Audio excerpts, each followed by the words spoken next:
Today we're going to be in the Covenanter, guys.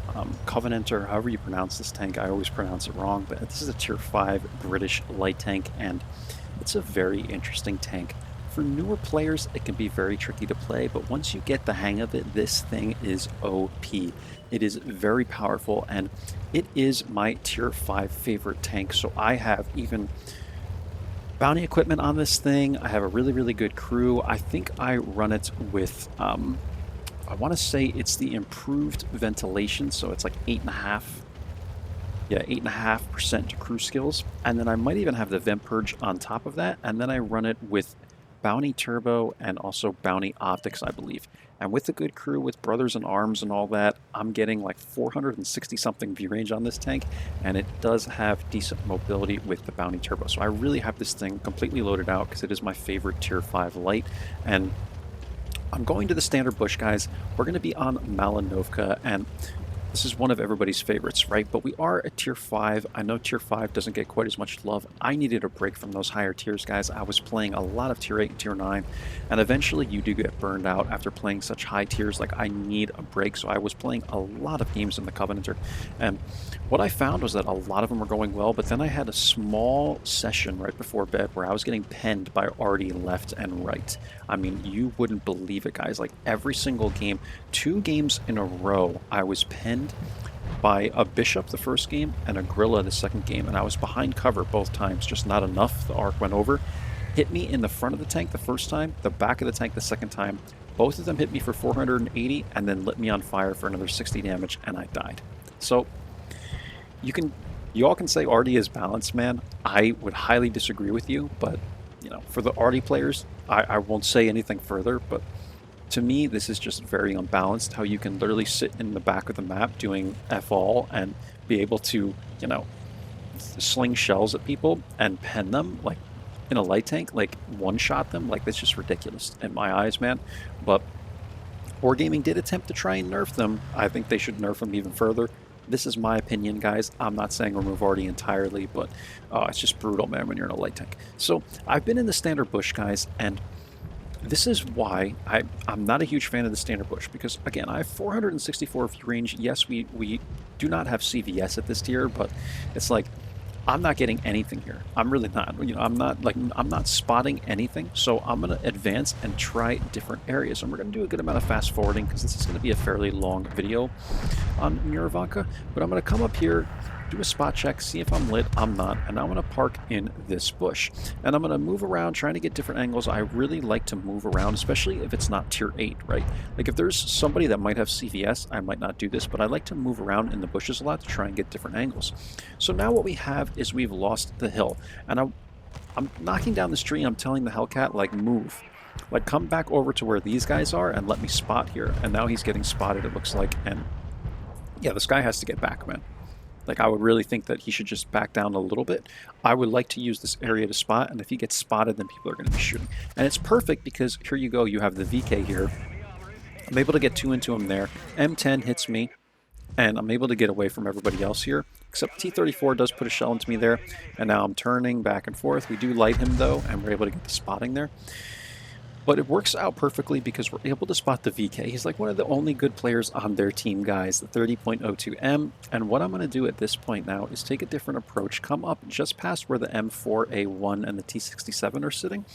I can knock down these trees in this area, kind of create a gigantic bush for myself. At first, though, I'm trying to get shots into the VK. He gets lit there, and a big mistake on his part, and that was kind of the mission, right? We need to eliminate this guy from the game because he's the biggest threat right now at spotting the team. So now that he's eliminated, I'm going to start knocking these trees. And for all of the people that like to comment saying, why are you knocking down trees? You're giving away your position. I'm with you. I understand. I totally understand what you're saying. But especially at this tier, not a lot of people pay attention to this. There are some Artie players that might fire here, so that's why I kind of back up a little bit there. And I just keep my ears open, right? I'm listening for that Artie noise, and I don't hear it. And the OIs aren't taking shots at me. And this is what I mean. Like, people don't really pay attention to this that much, especially at the lower tiers. A lot of you might, but in my experience, like only a quarter of the time, maybe at most, am I ever blind fired in knocked trees. And it was very obvious, right? Like these guys could easily see these trees being knocked, but I'm not lit, and therefore they can't see me technically, and they just don't try to take the shots. So this is why I knock the trees down. I mean, it's challenging to sit here and not be spotted behind the trees. Like trees do give you concealment when they're upright as well, but it's really tricky because see how trees are, right? Like you're not going to get any concealment from this until you knock it, right? Those pine trees or whatever they are provide a lot of concealment. But if you're sitting underneath this tree, like you see what I mean, there's no concealment. So it's very tricky to see, kind of like, especially if you look like this at it, you can't really see where the tree is blocking you, if you know what I mean. When it's see right here, like the tree is right here, technically this is camo. This would, but you don't see it because it's not knocked over, right? So you can't tell. Like it's so hard to determine when you're looking like this how well your tank is covered in the foliage, if that makes sense. So that's why I knock the trees. There's a very full explanation on why I knock trees, guys. So now at this point, I'm going to move back out again. We're starting to take the hill again. And again, we knocked that tree and nothing really happening. And I'm going to advance. Like at this point, I have to keep going and moving up and advancing with the team. I've told you guys this a lot of times before. You really just have to kind of predict what people are going to do. I would predict that a lot of this team is going to now be in the back, especially the VK. He's definitely run away from here. I kind of spot checked this, and now I'm going to pull into here until the game is going to progress a little more. And we're kind of spotting a little bit here, if anything at all, right? But we're not getting too much. I actually think it was all the VK and the T-34 over here that were spotting the IKV and all, so we weren't spotting anything. So eventually, I'm just going to go in for it, guys. And this is where the game ends, because we're able to conserve our HP long enough to be able to YOLO in here now. We spot the VK, we spot both Artie, and this game is over. So we're going to run through here. This guy's trying to ram me, basically. I'm going to turn and avoid him, and then I'm going to get shots into the LEF. Look how freaking OP this thing is. Bounced 3 shells for me, guys. It bounced 3 shells, and they were APCRs, I believe.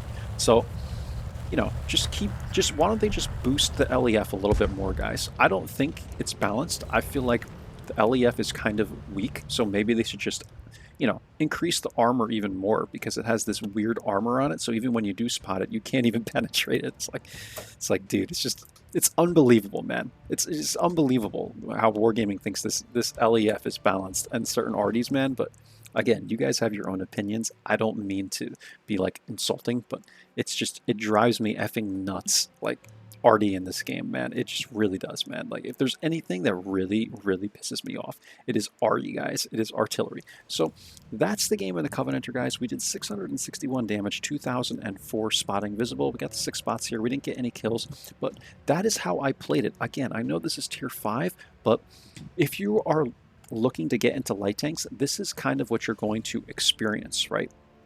You're going to experience these games with not a lot of great players and games where you're going to have to make adjustments on the fly. Again, I have a Superman crew on this tank. I have bounty equipment. It is loaded out. Your tank might not be this good, but you can still perform all of these basic steps, guys, right? You can advance, you can make all the plays that I made, and you should be fine. It's just you're not going to have as much concealment, you're not going to have as much mobility, you're not going to have as much view range. Keep that in mind. But this is kind of the very, the basics for playing on Malinovka, right? It shows you how you need to progressively scout this map and continue advancing with your team. And if you do get spotted, then you just have to make sure you can get back to cover somewhere safely, right? So I hope that helps you out with both the Covenanter, which is a very unique tank to play, and also the map Malinovka, right?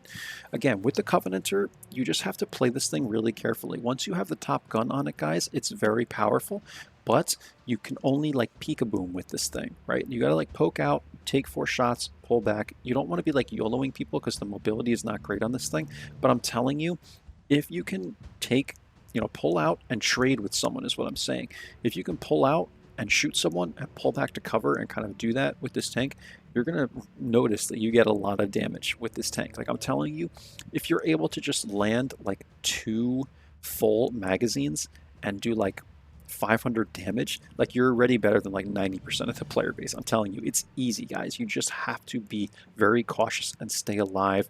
And the longer you stay alive, the longer you're going to have to rack up your combined score and your damage, right? I average like almost 1,000 damage in this tank. So I'm telling you guys, it's not that difficult.